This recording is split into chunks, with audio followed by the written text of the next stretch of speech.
दिखाती है। लेसर हिमालय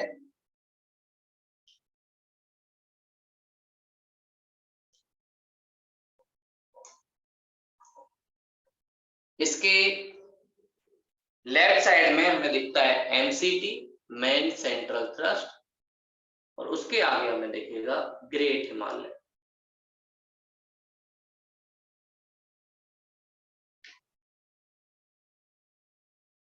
उसके बाद राइट साइड में हम बात करें तो मेन बाउंड्री फॉल्ट,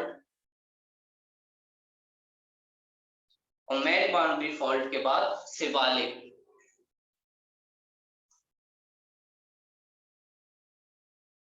ये हमें लेसर हिमालय के लेफ्ट और राइट साइड में कुछ चीजें दिखाई देती हैं। और लेसर हिमालय की बात करें तो इसमें कुछ रेंजेस आती हैं। जैसे पहला जो रेंज है वो है पीर पंजाल। पीर पंजाल जो काफी ज्यादा फेमस भी है एक धार्मिक स्थल के रूप में। भारत के बहुत सारे लोग यहाँ पे धार्मिक स्थल के लिए, कटरा आपने सुना होगा जहां पर वैष्णव देवी का मंदिर है, वहां पर बहुत सारे लोग धार्मिक यात्रा के लिए जाते हैं। और साथ में ही जब ये लोग मानसरोवर यात्रा के लिए जाते हैं उस टाइम भी पीर पंजाल एक इम्पोर्टेंट पार्ट होता है। तो पीर पंजाल रेंज जो जम्मू कश्मीर वाले पार्ट में पड़ता है, पीर पंजाल ये लेसर हिमालय का ही पार्ट है। अगला धौलाधर,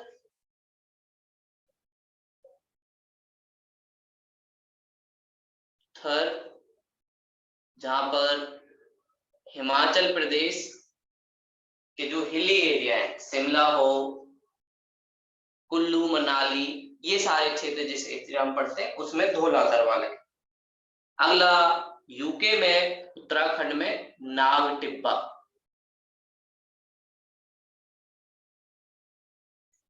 नाग टिब्बा वाला जो एरिया है वो भी इसी का पार्ट है। और नेपाल में भी इसका विस्तार दिखाई देता है जहां इसे महाभारत,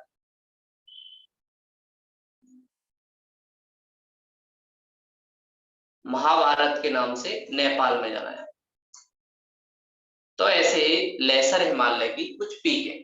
इसकी जो हाइट है वो थोड़ी कम है ग्रेट हिमालय से, इसीलिए इसका नाम भी दिख ही रहा है कि भाई लेसर हिमालय। और उस वाले क्षेत्र को हम क्या कहते हैं, ग्रेट हिमालय, इसकी हाइट थोड़ी ऊंची है। और इसमें भी कुछ पासेस दिखाई देते हैं। पासेस हमने देखा था कि भाई दो माउंटेन के बीच का एरिया जो हमें एक रास्ता प्रोवाइड करता है जहां पर हम आ भी जा सकते हैं, साथ में वैली भी वहीं पे होती है, नदियां भी वहीं से आती हैं, और साथ में जो भी इंफ्रास्ट्रक्चर हम बनाते हैं चाहे रेलवे हो, सड़क हो, वो सब भी कहीं ना कहीं इस पासिस के बीच में ही पड़ता है। और यहाँ पर पीर पंजाल नाम से ही एक पास है, और साथ में एक है बनिहाल।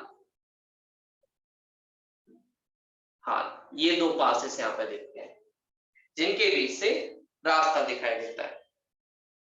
पीर पंजाल जो है लॉन्गेस्ट रेंज है लेसर हिमालय की, और धौलाधर, नाग टिब्बा, महाभारत ये थोड़ी सी कम लेंथ वाली रेंज है। और धौलाधर साउथ में हिमाचल प्रदेश वाले क्षेत्र में इसी का एक पार्ट बनती है। और बनिहाल जो पास है एक तरफ जम्मू कश्मीर के, जम्मू को, दूसरी तरफ श्रीनगर को, इन दोनों को आपस में जोड़ता है।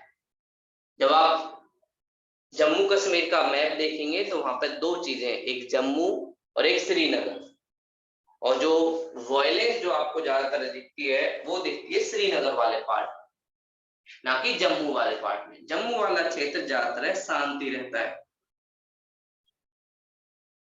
इन दोनों को जो मिलाता है उसका नाम ही है बनिहाल पास। तो जम्मू और श्रीनगर को मिलाने वाले पास का नाम है बनिहाल। कई बार आपसे पूछ लिया जाता है कि जम्मू से श्रीनगर को लिंक करने वाला पास क्या है, बनिहाल। और यहाँ से हमने बहुत सारी चीजें भी बनाई, जैसे अटल जी के नाम से कैनाल थी बनाई थी, सुरंग बनाई थी कि जिससे हम यहाँ से पास आउट हो सके और हमारे जो सैनिक है, आर्मी है, उनका फूड सप्लाई भी हो सके।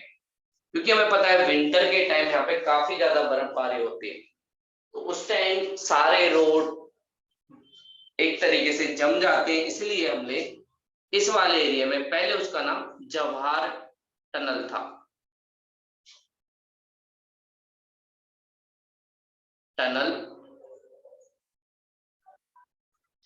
किसके टाइम, कांग्रेस के टाइम, लेकिन बाद में उसको बीजेपी गवर्नमेंट ने अटल टनल के नाम से कर दिया। तो ऐसे हमारे जो लेसर हिमालय, इसके पार्ट देखते हैं। और लेसर हिमालय के बाद जो अगला पार्ट है वो है शिवालिक। शिवालिक का जो डेवलपमेंट हुआ है वो कहीं ना कहीं डिपोजिशन से हुआ है। जो ट्रांस हिमालय, ग्रेट हिमालय या लेसर हिमालय से ये जो माउंटेन है, इनसे धीरे धीरे रिवर कुछ सेडिमेंट लाती गई और ये sediment layer on layer, layer on layer deposit होते गए और इसकी वजह से हमारे शिवालिक जो माउंटेन है उसका डेवलपमेंट। पहली बात, ये सेडिमेंट डिपोजिशन से बना माउंटेन है। दूसरी बात, क्योंकि ये सबसे लास्ट में बना है तो अभी भी इसका डेवलपमेंट हो रहा है। इसकी हाइट सबसे कम है, लोएस्ट हाइट है। और ये जब सेडिमेंट से बना है तो थोड़ा हार्ड रॉक कम होगा, सॉफ्ट ज्यादा होगा, तो काफी ज्यादा वल्नरेबल है। हल्का सा भी अगर इसमें कुछ हुआ तो यहाँ पर बहुत सारी चीजें, लैंडस्लाइड, फ्लड, ये सारी चीजें यहाँ पे नॉर्मल है शिवालिक वाले पार्ट में। जैसे आपने जोशीमठ के बारे में सुना होगा, जो उत्तराखंड में पड़ता है, वो कहीं ना कहीं शिवालिक का ही पार्ट है और सॉइल से बना है, न्यू माउंटेन है। जब जैसे जैसे हमने वहां पे डेवलपमेंट ज्यादा किया, वैसे वैसे जोशीमठ जो है नीचे थोड़ा सा दबता जा रहा है, क्योंकि पहले से ही वो ज्यादा वीक था। और इसका जो डेवलपमेंट है, एक तरफ पाकिस्तान के पोटवार, पेशवार के पास जो बेसिन है वहां से लेकर इंडिया में दिहांग गॉर्ज, असम वाला जो पार्ट है वहां तक होता है, दिहांग गॉर्ज। तो शिवालिक हिमालय पूरे एक पार्ट में फैला हुआ है। पोटवार पाकिस्तान से लेकर इंडिया के दिहांग गॉर्ज असम में ये फैला हुआ है। इसकी लेंथ काफी है। और फिर इसको जो भारत के नॉर्थ प्लेन, जहां पर रिवर बिल्कुल नीचे वाले एरिया में आ जाती हैं, उसको अलग करने वाली लाइन को हम कहते हैं हिमालय फ्रंट फॉल्ट। और लेसर हिमालय से जो इसे अलग करते हैं उसे कहते हैं एमबीएफ। और ये सारे डिपोजिशन से है। तो ये हमने देखा नॉर्थ वाले पार्ट में। तो पहले तो नॉर्थ वाले पार्ट में कई रेंजेस में हिमालय का डेवलपमेंट है। उसके बाद हिमालय नॉर्थ ईस्ट वाले पार्ट में भी पाया जाता है। हमारे देश के दो डिवीजन है, एक है हिमालयन माउंटेन, दूसरा है पेनिनसुलर पार्ट। जो वाला पार्ट हिमालय वाले पार्ट में नहीं है वो सारा पेनिनसुलर इंडिया में आता है। हिमालय वाला पार्ट न्यू फोल्डेड माउंटेन का एग्जांपल है। क्यों? क्योंकि यहाँ पे कंप्रेशन फोर्स लगा है और दो टेक्टोनिक प्लेटों के आपस में टकराने की वजह से कंप्रेशन फोर्स लगता है। और कंप्रेशन फोर्स, दो चीजों को आप दबाओगे तो उससे कहीं ना कहीं फोल्ड बनता है। इसलिए यहाँ पर जो माउंटेन है वो फोल्डेड फॉर्म में दिखाई देते हैं। तो एक तो हमने ट्रांस हिमालय और ये सब तो देखा ही, नॉर्थ वाले पार्ट में ट्रांस हिमालय, फिर ग्रेट हिमालय, उसके बाद लेसर, उसके बाद शिवालिक।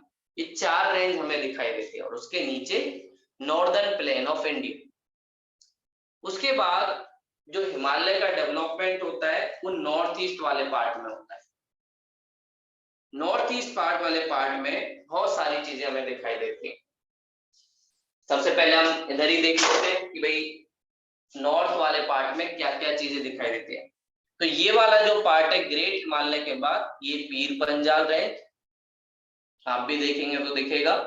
इधर वाला पार्ट धौलाधर रेंज, और उसके बाद उत्तराखंड में नाग टिब्बा और नेपाल में महाबला। उसके बाद शिवालिक वाली रेंज जहाँ पे आपको कुमाऊं गढ़वाल ये वाला एरिया भी दिखेगा। और इसके बाद ये ग्रीन वाला जो बेल्ट है गंगा और यमुना ब्रह्मपुत्र, ये सारा जो एरिया है नॉर्दर्न प्लेन का एरिया है, जहां पर हमारा ग्रीन रिवॉल्यूशन काफी ज्यादा सक्सेसफुल हुआ। और ग्रीन रिवॉल्यूशन सक्सेसफुल इसी वजह से हुआ क्योंकि यहाँ पर वो फर्टाइल लैंड थी, बस हमें उसे इरिगेशन प्रोवाइड करना था। हम लोगों ने इरिगेशन प्रोवाइड किया तो वो फर्टाइल लैंड में हम लोगों ने ग्रीन रिवॉल्यूशन को सक्सेसफुल बना दिया।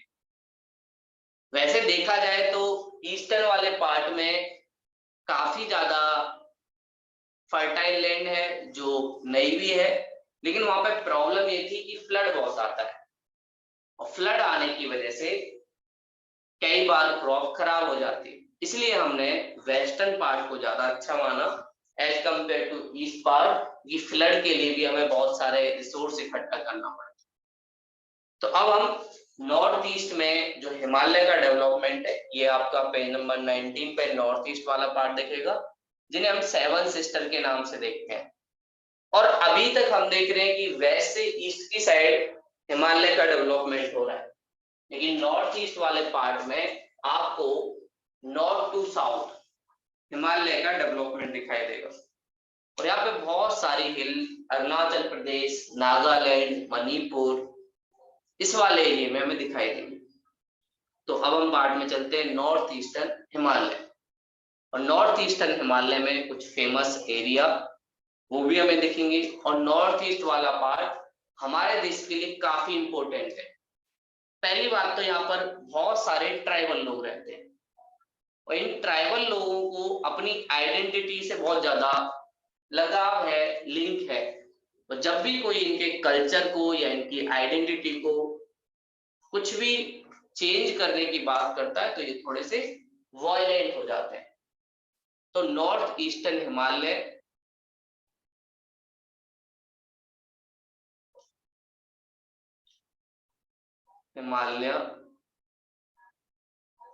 और आप लोगों ने अभी रिसेंट इंसिडेंट देखा भी होगा मणिपुर में जो हो रहा है, वो सारी चीजें उसी चीज को दिखाती है, कैसे ट्राइब के बीच आपस में पॉलिटिकल राइट को लेके, प्रॉपर्टी राइट को लेके काफी ज्यादा वायलेंस होती रहती है नॉर्थ ईस्ट में। तो सबसे पहले हमें अरुणाचल प्रदेश में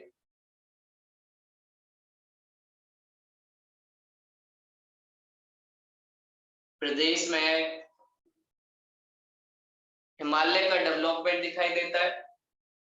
उससे पहले क्वेश्चन आता है कि भाई क्यों हिमालय उधर से नीचे की तरफ नॉर्थ टू साउथ हुआ, तो उसका एक सबसे बड़ा रीजन सेंट एक्सियल बेसिन। सेंट एक्सियल बेसिन का मतलब हुआ क्या कि नॉर्थ ईस्ट वाले पार्ट में, इस वाले पार्ट में जब हिमालय ऐसे डेवलप हो रहा था तो इधर से चाइनीज प्लेट, इधर से नेपाल वाले माउंटेन, इन सब के बीच एक जंक्शन क्रिएट हुआ। फिर इधर ऐसे ऐसे नॉर्थ टू साउथ हिमालय को मूव करना पड़ा। कई बार बोला जाता है अंडमान निकोबार भी कहीं ना कहीं हिमालय के ही पार्ट का एक ओरिजिन है, जो हमें बे ऑफ बंगाल में दिखाई देता है।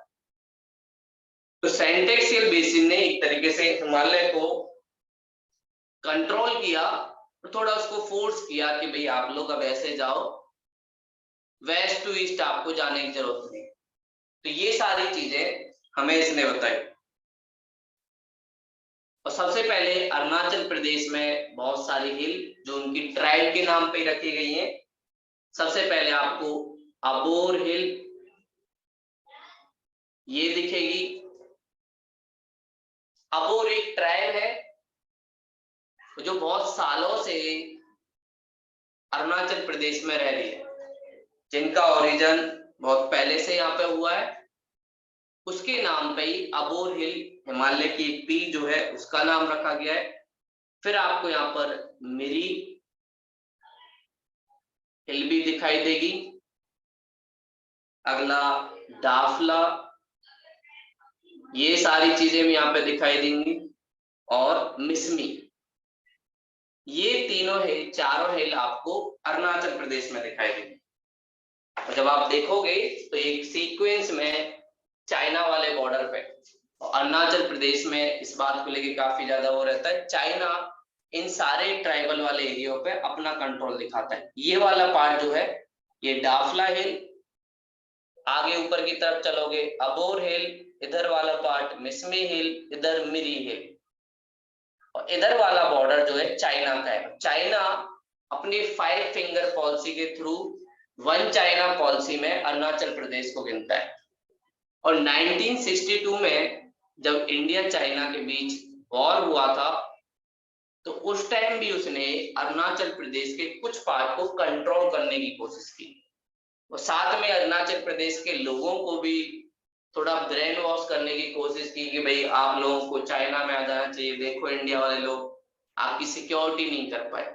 कि हमारे साथ दिक्कत ये हुई थी कि हमारी फोर्सेस ही वहां पे नहीं थी, और हम लोगों ने डिप्लॉय नहीं किया था, तो चाइना के जो सोल्जर थे बहुत दिन तक कंट्रोल करके रखे थे अरुणाचल प्रदेश वालों को। लेकिन अरुणाचल प्रदेश के लोगों में नेशनलिज्म इतना ज्यादा था कि उन्होंने चाइना के सोल्जरों को बाइकआउट किया, वो डरे भी नहीं, और जब इंडियन सोल्जर वापस आए तो उनका वेलकम भी। वरना वो चाहते तो उस टाइम अपने हिसाब से डिसीजन ले सकते।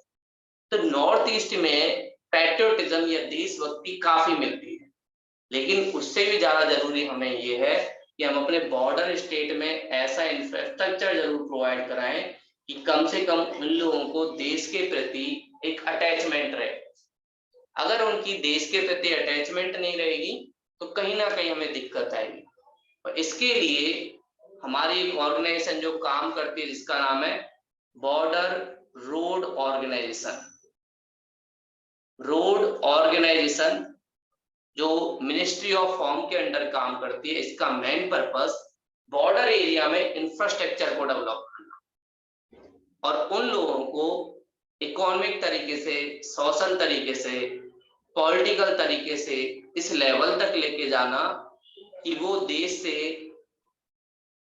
ये फीलिंग जरूर रख सके कि भाई इस देश में रह के हमें भी फायदा हो रहा है, हमें भी फ्रीडम मिल रही है, और कम से कम जब हमारा वार हो तो उस टाइम ये लोग हमारे साथ है। क्योंकि वर्ल्ड में जितनी भी स्मगलिंग होती है या क्राइम होते हैं वो बॉर्डर स्टेट से ही होते हैं। तो जिस देश के बॉर्डर स्टेट सिक्योरिटी अच्छी होती है उस देश का automatic law and order safe बना रहता है। वरना इधर देखेंगे हम दूसरी साइड म्यांमार है जहाँ पर सोल्जरों का रूल है, वहां पर डेमोक्रेसी नहीं है, तो वहां पर वो अपनी अर्निंग के लिए बहुत सारे ऐसे काम जो इलीगल है उनको अलाउ करते हैं।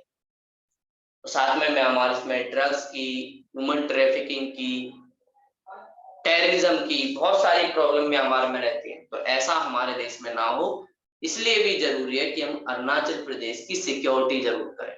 तो इसलिए इन सारी ट्राइब का, चाहे अबोर हो, मिरी हो, डाफला हो या मिसमी हो, इन सब के राइट को हम लोग बहुत अच्छे से लेते हैं और इनको बहुत सारी अलग राइट भी हम लोगों ने दिए। और हमारे कॉन्स्टिट्यूशन में एक 5th शेड्यूल है जो शेड्यूल कास्ट और शेड्यूल ट्राइब को कुछ अलग राइट देती है कि भाई उनकी पंचायत होगी, उस पंचायत में वो लैंड से रिलेटेड डिसीजन ले पाएंगे, गवर्नमेंट का जो लॉ है उसको इम्प्लीमेंट करने के लिए इनसे पूछा जाएगा कि कहीं इनके कल्चर में तो कोई चीजें इंटरफेरेंस नहीं हो रही। कि हो सकता है जिस चीज को हम डेवलपमेंट मानते हो वो इनके लिए डेवलपमेंट हो ही ना। तो ऐसा जरूरी नहीं है कि जो मेन स्ट्रीम वालों के लिए डेवलपमेंट हो वो उनके लिए, वो अपने कल्चर में खुश है। तो उनकी आइडेंटिटी और पहचान को हमें बचा के रखना चाहिए जिससे उनमें अटैचमेंट रहे कि इस देश में रह के भी हम लोग अपने राइट का यूज कर सकते हैं। तो इसलिए सरकार बहुत बार कोशिश करती है इन लोगों के साथ मीटिंग करके या जो लोग वायलेंस करते हैं उनको थोड़ा सरेंडर कराने की कोशिश करती है। और नॉर्थ ईस्ट में ये प्रॉब्लम सबसे ज्यादा है, क्योंकि कई बार ऐसा होता है कि इनके पास एक ही लैंड है, उसी पे डाफला कंट्रोल करना चाहता है, उसी पे मेरी कंट्रोल करना चाहता है, उसी पे एक तीसरी ट्राइब भी आ गई, बोली मेरा भी ये है, इसमें भी। तो इनके लैंड राइट को प्रोटेक्ट कैसे किया जाए जब तीनों एक ही बात को बोल रहे हैं, ये मेरा है, ये भी मेरा है। तो वहां पर इन दो सबके बीच कोई भी बड़ा डिसीजन लेना बड़ा डिफिकल्ट काम होता है। उसमें सरकार कोशिश करती है कि भाई सबको कुछ कुछ राइट जरूर दिया जाए और आपसी कोऑपरेशन से ये लोग काम चलाएं। और इनकी पॉपुलेशन भी ज्यादा नहीं है, सब ट्राइब की बहुत कम कम पॉपुलेशन है, इसलिए उन्हें डर लगता है कि कहीं ऐसा ना हो जाए कि हमारी पॉपुलेशन खत्म हो जाए और हमारे लैंड राइट को ये लोग ले लग जाए, इसलिए ये सारी चीजें नहीं अलाउ करते। अगला उसके नीचे आप जाओगे तो आपको एक और दिखेगी जिसका नाम है पटकई बुम। और पटकई बुम बॉर्डर क्रिएट करती है अरुणाचल प्रदेश और नागालैंड। नागालैंड में एक ट्राइब रहती है जिसको कहते हैं नागा। ये काफी ज्यादा वायलेंट रहती है, थोड़ा सा वायलेंस में ज्यादा रहती है, और इस वजह से इस वाले एरिया में और ज्यादा प्रॉब्लम क्रिएट होती है और वो अरुणाचल प्रदेश के भी कुछ लैंड पर कंट्रोल करना चाहते हैं, जैसे पटकई बुम।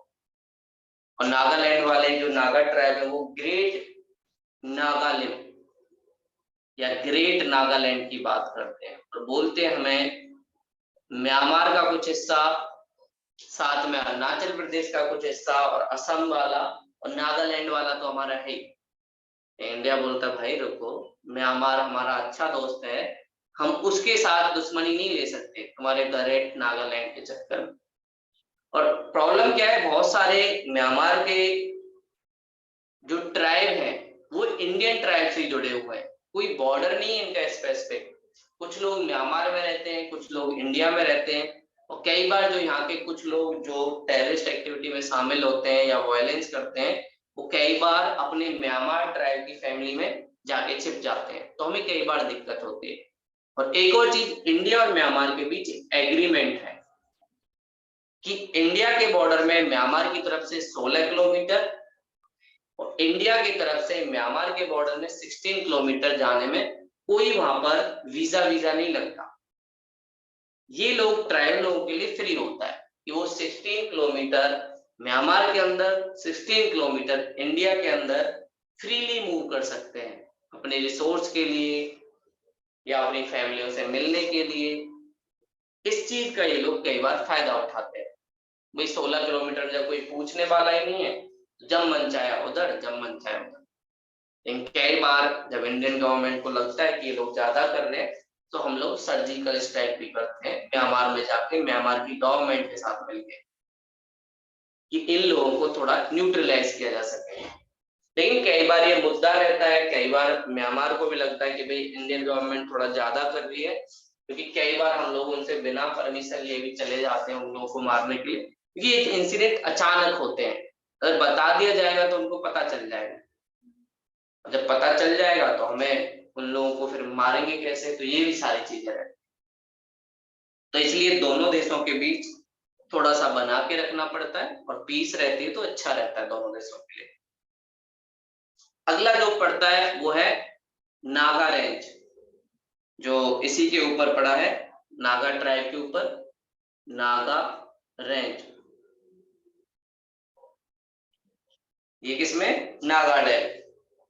और यहाँ पर इसकी एक चोटी भी दिखेगी, पीक माउंट सारामती।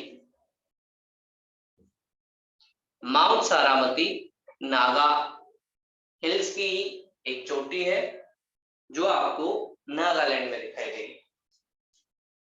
तो उसके बीच आप जाओगे तो आपको यहाँ पर पटकई बुम, ये वाला पार्ट दोनों के बॉर्डर पे, और उसके बाद नागा हिल्स, ये वाला पार्ट नागा हिल्स। उसके बाद नीचे की तरफ मणिपुर वाला पार्ट आ जाता है जहाँ पे अभी बहुत ज्यादा वायलेंस हो रही है। इस मणिपुर वाले पार्ट में जो रेंज पाई जाती है उसे हम मणिपुर हिल कहते हैं। और यहाँ पर भी बहुत सारी ट्राइब हैं, और अभी उन ट्राइबों के बीच एक दूसरे के पॉलिटिकल इकोनॉमिकल राइट को लेकर काफी ज्यादा वायलेंस हो रही है। और अभी हमने देखा कि कैसे एक ट्राइब की वुमेन को बहुत बुरी तरीके से या उस ट्राइब के लोगों को थोड़ा सोशली डिसरेस्पेक्ट करने के लिए दूसरे ट्राइब के लोगों ने कितने गलत तरीके से उस वुमेन के जो राइट है उनको एक्सप्लॉइट किया। तो ये सारी चीजें भी वायलेंस तरीके से वहां पे चलती रहती हैं। और मणिपुर में मणिपुरी हिल हमें दिखाई देती है। और इस हिल के आसपास एक लेक है, एक झील है जिसका नाम है लॉकटेक लेक। ये लेक काफी ज्यादा फेमस है। इस लेक की खास बात क्या है? इस लेक में बहुत सारे ऐसे एरिया हैं जहां पर ग्रास लैंड मिलती है गोल गोल सर्कल में। और इस ग्रास लैंड को हम कहते हैं फुंडी। और इस घास को खाने के लिए एक हिरन आता है। और जब वो हिरन आता है तो ये फ्लोटिंग ग्रास है, तो ऐसे लगता है जैसे डांस कर रहा हो, इसलिए उसको डांसिंग डियर भी कहते हैं।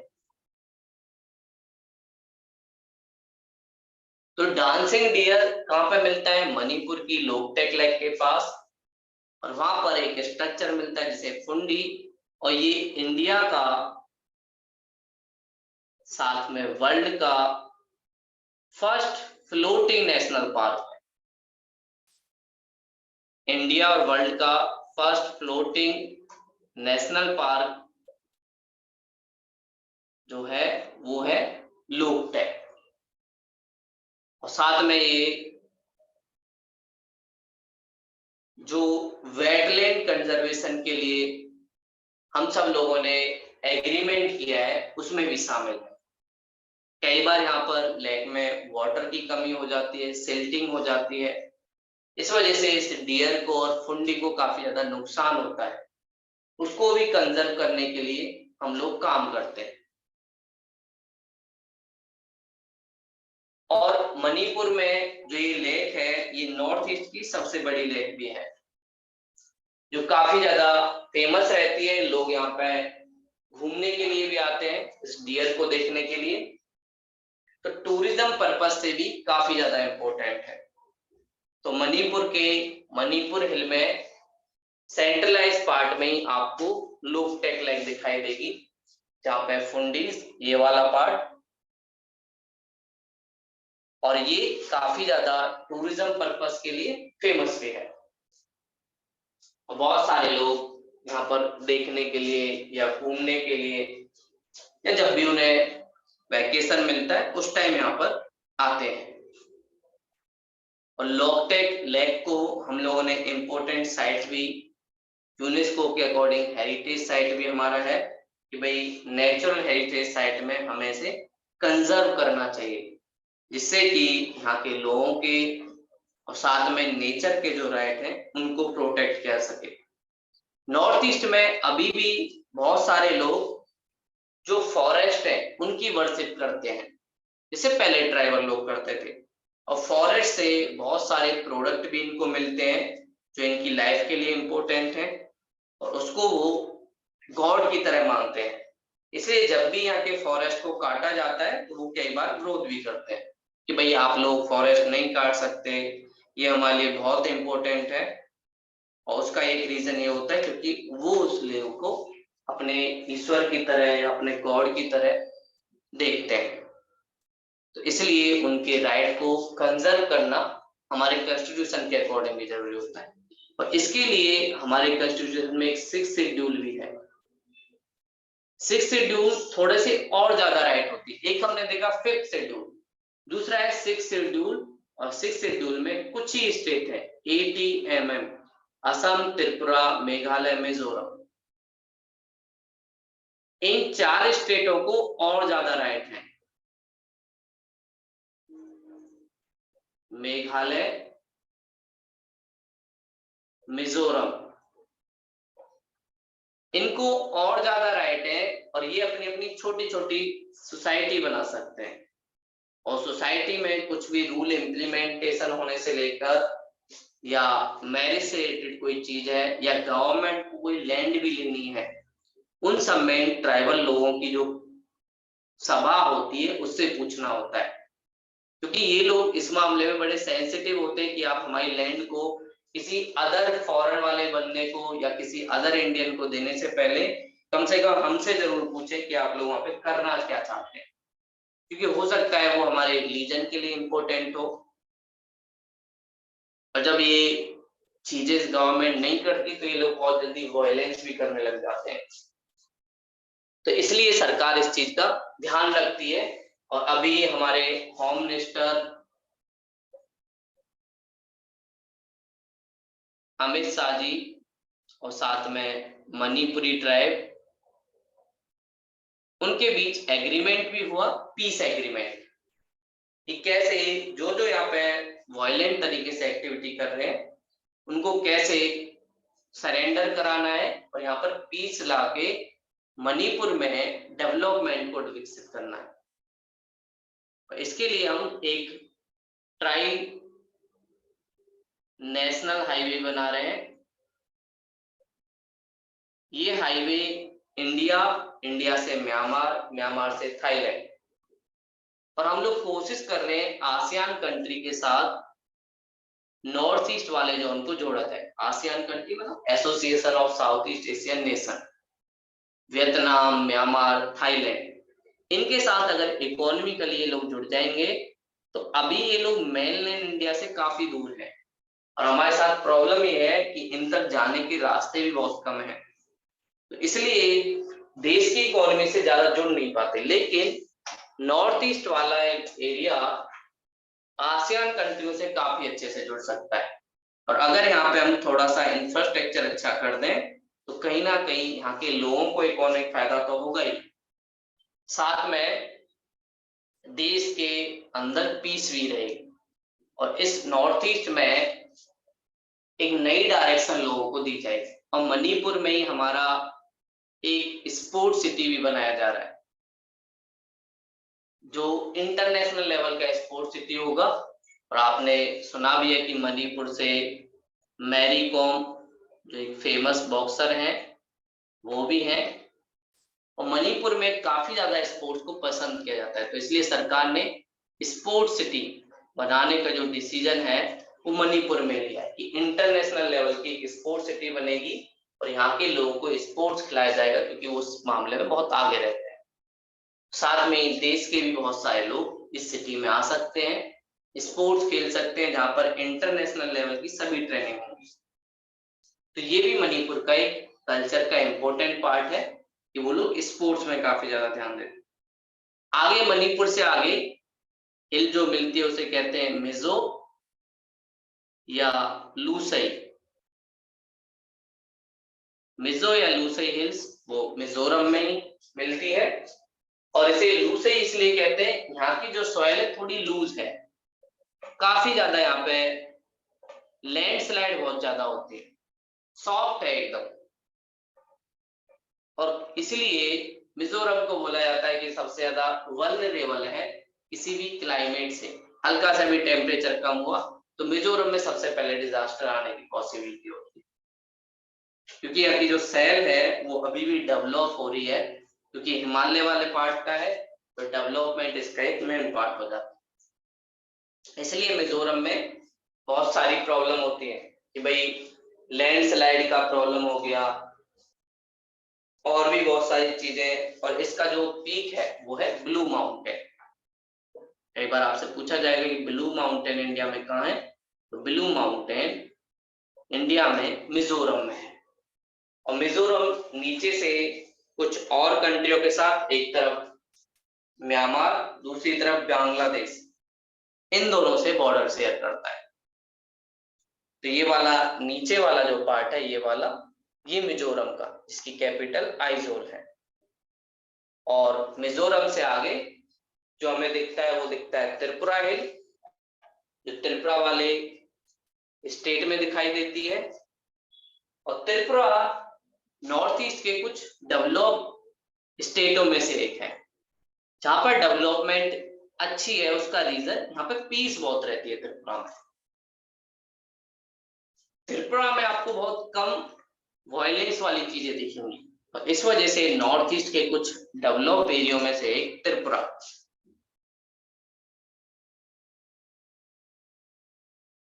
और यहीं पर त्रिपुरा हिल ये हमें दिखाई देती है। और नॉर्थ ईस्ट में सबसे पीसफुल स्टेटों में से एक है त्रिपुरा। और यहाँ पर बहुत सारी चीजें हैं जिसको देखने के लिए लोग जाते हैं। त्रिपुरा में वार मेमोरियल है, मणिपुर में भी वार मेमोरियल है। जब Indian national army INA Subhash Chandra Bose ji के नेतृत्व में जब जापान वालों के साथ मिलकर अंग्रेजों के खिलाफ लड़ने आई थी, तो यहीं पर मणिपुर में और साथ में त्रिपुरा वाले क्षेत्र में उन्होंने कंट्रोल करने की कोशिश की थी। लेकिन बाद में हमें पता है कि जापान को जब USA ने न्यूक्लियर बम गिरा के हरा दिया, तो उसके बाद इंडियन नेशनल आर्मी के सोल्जरों को भी सरेंडर करना पड़ा। तो ये वाला जो एरिया है वो त्रिपुरा, और त्रिपुरा की जो कैपिटल है वो है अगरतला।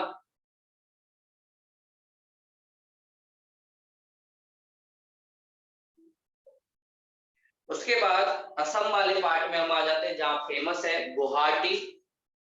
और इस वाले जोन में ब्रह्मपुत्र जो रिवर है, ब्रह्मपुत्र रिवर जिसे चाइना में सैंगपो कहते हैं, चाइना में उसे सैंगपो। और जब हम लोग ITSZ पढ़ रहे थे तो हम बोल रहे थे इंडस सैंगपो स्यूचरजो।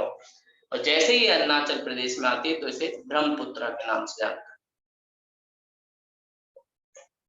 और सबसे ज्यादा ये फ्लो जो करती है वो असम वाले पार्ट। तो वहीं पर नॉर्थ ईस्ट का एक फेमस एरिया पड़ता है जिसे हम कहते हैं गुवाहाटी। गुवाहाटी नॉर्थ ईस्ट का सबसे फेमस शहर है और यहाँ पर काफी ज्यादा डेवलपमेंट भी है।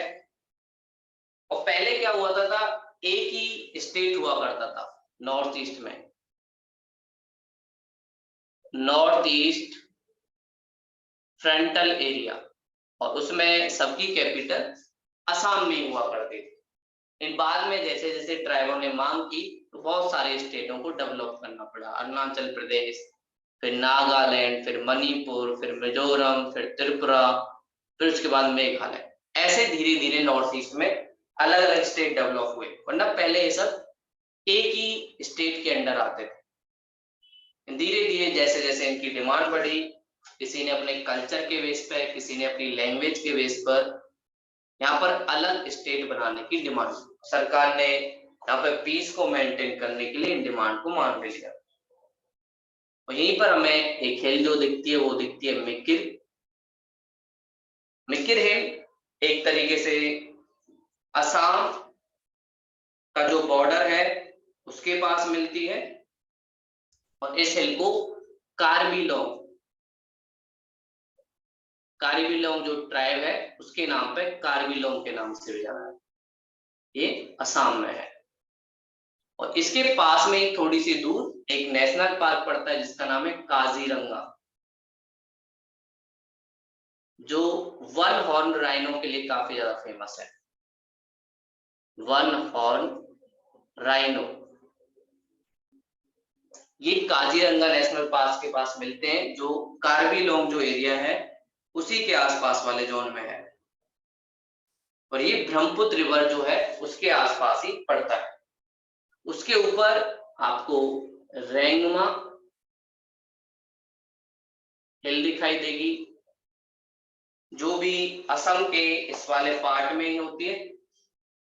और मिकिर हिल के थोड़ा सा नीचे, और यहाँ से ब्रह्मपुत्र की एक ट्रिब्यूटरी वो भी निकलती है,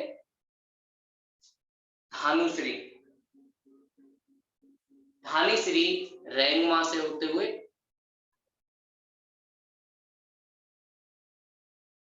ब्रह्मपुत्र नदी से मिल जाती है।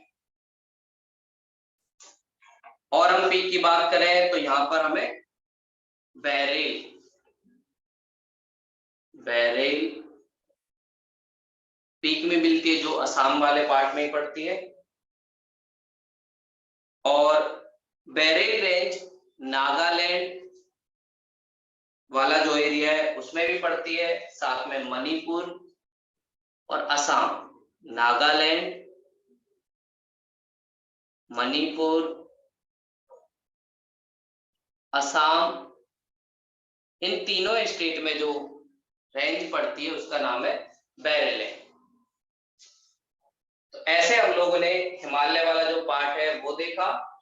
बस हमने मेघालय में नहीं देखा, मेघालय वाला जो पार्ट है वो पेनिनसुलर इंडिया का पार्ट है। इधर से हम लोग आए नागा हिल्स, फिर मणिपुरी हिल्स, फिर इसके बाद बैरल रेंज, इन तीनों के बॉर्डर पे ये वाला रेंगमा, ये वाला मिकिर हिल्स, जहां पर काजीरंगा नेशनल पार्क पे मिलता है, वन हॉर्न राइनो के लिए फेमस। तो ऐसे हमने हिमालय वाला जो पार्ट है वो देखा। इसके अलावा नॉर्थ ईस्ट में बस एक चीज याद रखना, मेघालय का जो पार्ट है जहाँ पे गारो, खासी, जैंतिया, ये वाला पार्ट पेनिनसुलर इंडिया का पार्ट है। बोला जाता है कि पहले इंडिया जब डेवलप हो रहा था, इंडियन प्लेट, तो उसकी वजह से छोटा नागपुर और मेघालय प्लेटू के बीच एक बेसिन बना और उस बेसिन में बांग्लादेश का डेवलपमेंट हुआ। इस वजह से पेनिनसुलर इंडिया का एक पार्ट जो मेघालय है वो अलग हो गया। इसको हम कहते हैं रेंगमा गारो गैप या गारो गैप के नाम से भी जाना जाता है। तो नॉर्थ ईस्ट के पार्ट को छोड़कर, मेघालय को छोड़कर और सारा नॉर्थ ईस्ट वाला पार्ट हिमालय वाले जोन में ही आता है। अब हिमालय की हम बात करें तो हमने बहुत सारे स्टेट देखे जिनमें हिमालय है। ऊपर जम्मू कश्मीर, लद्दाख, फिर उसके बाद हिमाचल प्रदेश, उत्तराखंड, वहां से होते हुए हम लोग सिक्किम गए, सिक्किम से अरुणाचल प्रदेश, और अरुणाचल प्रदेश के बाद हम लोग नागालैंड, मणिपुर, मिजोरम, साथ में असम, इन सारे स्टेटों में हमें हिमालय वाला पार्ट दिखा है। इन सब के बाद वाला जो जोन है, ऊपर वाले पार्ट और नॉर्थ ईस्ट के पार्ट को, इसमें मेघालय वाले पार्ट को छोड़कर ये सारा जो पार्ट है वो इंडिया के पेनिनसुला का हिस्सा है। और पेनिनसुला प्लेट की एक खास बात, पेनिनसुला प्लेट का जो डेवलपमेंट है वो बाद में हुआ है, ये वाला मेघालय वाला। मतलब इसका डेवलपमेंट जब इंडिया प्लेट गॉडवाना लैंड का हिस्सा था, तो धीरे धीरे जैसे जैसे हम इक्वेटर के पास आते गए, वैसे वैसे यहाँ पर बहुत सारी वॉल्केनिक एक्टिविटी हुई। और वॉल्केनिक एक्टिविटी की वजह से कुछ एरिया बसाल्ट रॉक से बना, कुछ एरिया ग्रेनाइट से बना। छोटा नागपुर प्लेटू जो बंगाल वाले एरिया, झारखंड, बिहार में पड़ता है, वो ग्रेनाइट रॉक से है। डेक्कन वाला प्लेटू और महाराष्ट्र वाला प्लेटू ये बसाल्ट रॉक से है।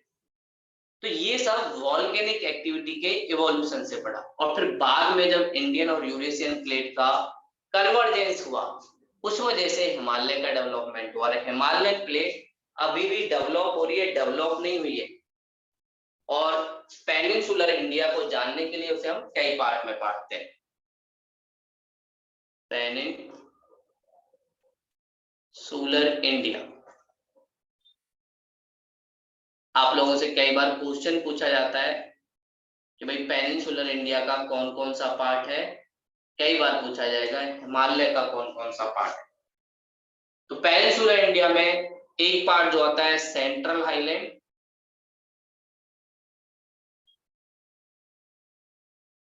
जिसमें हम कुछ एरियो को देखेंगे, जैसे अरावली माउंटेन। अरावली वाला जो पार्ट है वो वाला किसमें मिलता है? पेनिनसुलर इंडिया में। उसके बाद अरावली हिल्स के नीचे ही हमें मेवाड़, जहां पर बंजारे मिलते हैं, वो वाला पार्ट दिखेगा। प्लेटू ऑफ मेवाड़, मेवाड़ प्लेटू। उसके बाद अगला जो पार्ट है वो इसी क्षेत्र में दिखेगा, मालवा, एमपी और राजस्थान के बॉर्डर पर। और यहीं पर हमें चंबल रिवर जो है वो भी दिखेगी। ये सब सेंट्रल हाईलैंड का पार्ट है। साथ में प्लेटू ऑफ बुंदेलखंड, जहां पर हमें खजुराहो टेम्पल दिखाई देते हैं, बुंदेलखंड। और बुंदेलखंड वाला जो जोन है इंडिया के सबसे गरीब डिस्ट्रिक्टों में से एक है। उसका रीजन यहाँ पर वाटर अवेलेबिलिटी नहीं है, इरिगेशन फैसिलिटी अच्छी नहीं है। और उसके बाद हमें विंध्यन रेंज,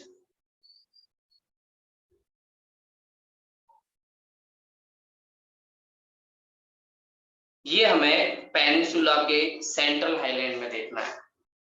उसके बाद पेनिनसुला के ईस्टर्न प्लेटू,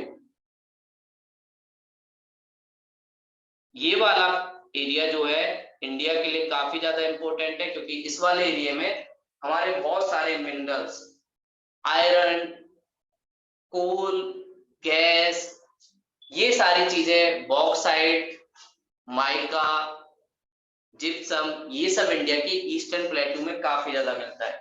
और जिसका एक सबसे इंपॉर्टेंट पार्ट छोटा नागपुर प्लेटू, छोटा नागपुर प्लेटू। और ब्रिटिश लोगों ने बंगाल में अपनी जो कैपिटल थी उसमें बनाने का एक और रीजन छोटा नागपुर प्लेटू के पास आयरन होना, साथ में कोल होना है। इसी में हमारी सेकंड सिविलाइजेशन भी डेवलप हुई, मौर्य एम्पायर, उनके पास भी यहाँ पे आयरन होने की वजह से वो ज्यादा स्ट्रॉन्ग बन पाए। उसके बाद छत्तीसगढ़ बेसिन,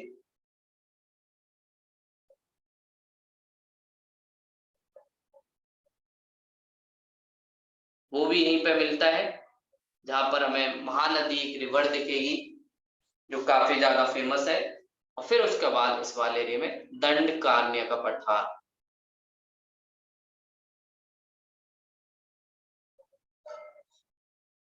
प्लेटू, इसका डेवलपमेंट उड़ीसा, साथ में आंध्र प्रदेश का कुछ हिस्सा बस्तर वाला पार्ट जो छत्तीसगढ़ में, वहां पे भी दिखेगा। उसके बाद नॉर्थ ईस्ट प्लेटू, नॉर्थ ईस्ट प्लेटू में एक ही है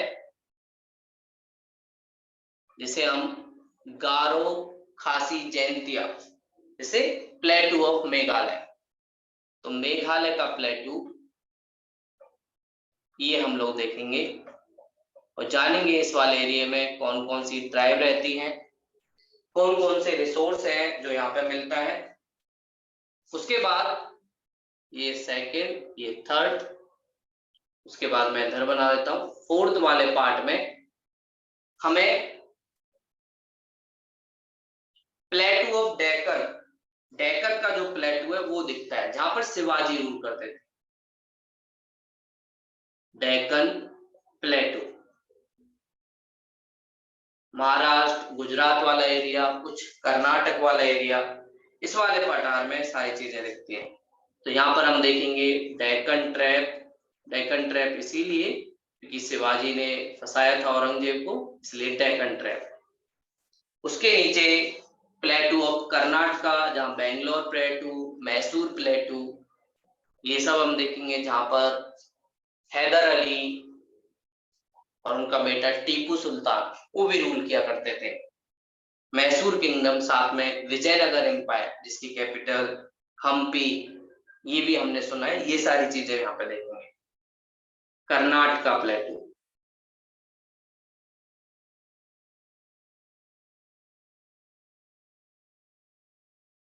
और उसके नीचे प्लेटू ऑफ आंध्रा, इसमें तेलंगाना का प्लेटू देखेंगे जो एक नया एरिया बना है, आंध्रा प्लेटू। ये सब डेक्कन का पार्ट है। उसके बाद पेनिनसुलर इंडिया का साउथर्न पार्ट, साउथ इंडिया में नीलगिरी, अन्नामलाई, ये सब जो दिखता है, तो साउथ इंडिया के प्लेटू एंड माउंटेन, ये सारे हम देखेंगे। नीलगिरी, अन्नामलाई, कार्डमम जिसे इलायची पार्टी कहते हैं, ये सारे साउथ इंडिया के जो पार्ट है वो हमें इधर दिखाई देंगे।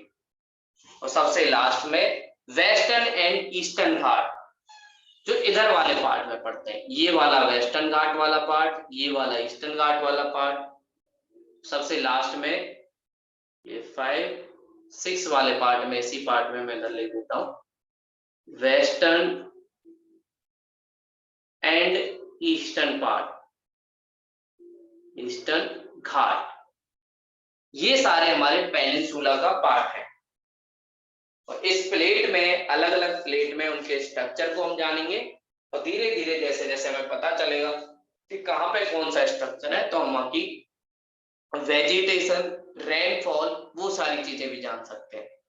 तो जैसे हमने हिमालय वाले पार्ट में बहुत सारी चीजें देखने की कोशिश की, ऐसे ही हम लोग पेनिनसुलर इंडिया में बहुत सारी चीजें देखेंगे। जैसे हम बसाल्ट रॉक में जब भी पहुंचेंगे, तो बसाल्ट रॉक वॉल्केनिक एक्टिविटी से बनी है। और बसाल्ट रॉक की खास बात, इसके जो पार्टिकल्स हैं वो पास पास होते हैं, और पार्टिकल पास पास होने की वजह से यहाँ पर जो सॉइल पाई जाती है वो ब्लैक सॉइल पाई जाती है। ब्लैक सॉइल यहाँ पे अवेलेबल है, इसलिए यहाँ पे कॉटन होगा, तो कॉटन को ह्यूमिडिटी काफी ज्यादा चाहिए। और कॉटन इंडस्ट्री डेवलप होने की वजह से ये पहले से ही बहुत ज्यादा फेमस था, सिल्क रूट के लिए, साथ में टेक्सटाइल के लिए। और इसी वजह से इस वाले एरिया में हमारा फैशन सिटी भी डेवलप हुआ, मुंबई, जो एक पोर्ट के पास भी एस्टेब्लिश है। दूसरी तरफ ग्रेनाइट वाला जो सॉइल होता है उसमें थोड़े से पार्टिकल दूर दूर होते हैं, और यहाँ पर जो सॉइल मिलती है उसे हम कहते हैं रेड और येलो सॉइल। वैसे यहाँ पे येलो सॉइल होती है, लेकिन जब वो पानी से भर जाती है या उसमें पानी आ जाता है तो उसका कलर चेंज हो जाता है, इसलिए इसको कहते हैं रेड या येलो सॉइल। और बसाल्ट और ग्रेनाइट दोनों वॉल्केनिक एक्टिविटी से डेवलप हुई स्ट्रक्चर है। तो इंडियन प्लेट जब ऑस्ट्रेलियन प्लेट से अलग हुई, उसके बाद इस स्ट्रक्चर का डेवलपमेंट। तो धीरे धीरे हम लोग इन चीजों को देखेंगे कि भाई कैसे क्या क्या चीजें होती हैं, कैसे इंडियन पेनिनसुला का डेवलपमेंट हुआ। तो आज की क्लास में इतना ही था। आप लोगों को कुछ डाउट हो तो आप लोग पूछ सकते हो। कुछ पूछना है? No sir. नहीं पूछना? सर? ठीक है, हाँ जी बोलिए। सर, इनको लर्न करने का करेक्ट वे क्या है सर? लर्न नहीं करना है, इनको बस देखना है मैप में। लर्न करने की कोशिश बिल्कुल नहीं करनी। मैप में जितनी बार देख सकते हो उतनी बार देखना है, और साथ में एक आउटलाइन मैप खरीद लेना जो ब्लैंक वाला मिलता है। पहले कोशिश करो कि देख के एक बार आउटलाइन मैप पे आप बना लो, मैं वैसे घुमाऊंगा आपको सारा। लर्न करने की कोशिश करोगे तो बहुत ज्यादा कंफ्यूजन होगा, इसीलिए आप लोगों को मैप मैंने दिलवाने की कोशिश की है। आपको बस बार बार देखना है, जैसे हम अपनी लाइफ के फोटो देखते हैं ना, ऐसे आप लोगों को इंडिया के अलग अलग पार्ट को बस देखना है। मैंने अभी बस आपको एक मेन्यू टाइप का दिखाया कि पेनिनसुलर इंडिया में हम कैसे घूमेंगे। मैंने ये नहीं बोला कि रटना है, रटना बिल्कुल भी ऑप्शन नहीं है आपके पास। और रट भी लोगे तो एग्जाम तक नहीं लेके जा पाओगे, क्योंकि उसमें ये नहीं पूछता कि ये वाला इधर कैसे, इधर नहीं। आपको लॉजिकल वे में पूछेगा कि इधर वाली रॉक में ये वाली चीज मिलती है, जैसे बसाल्ट रॉक में पूछ लिया यहाँ पर फैशन इंडस्ट्री का डेवलपमेंट क्यों हुआ है, तो आप सिंपल कह सकते हो बसाल्ट रॉक है, बसाल्ट रॉक में ब्लैक सॉइल मिलती है, ब्लैक सॉइल पानी को होल्ड कर पाती है इसलिए कॉटन होता है। तो बस फोटो देखना है, ठीक है निया जी, और बार बार देखते रहना है।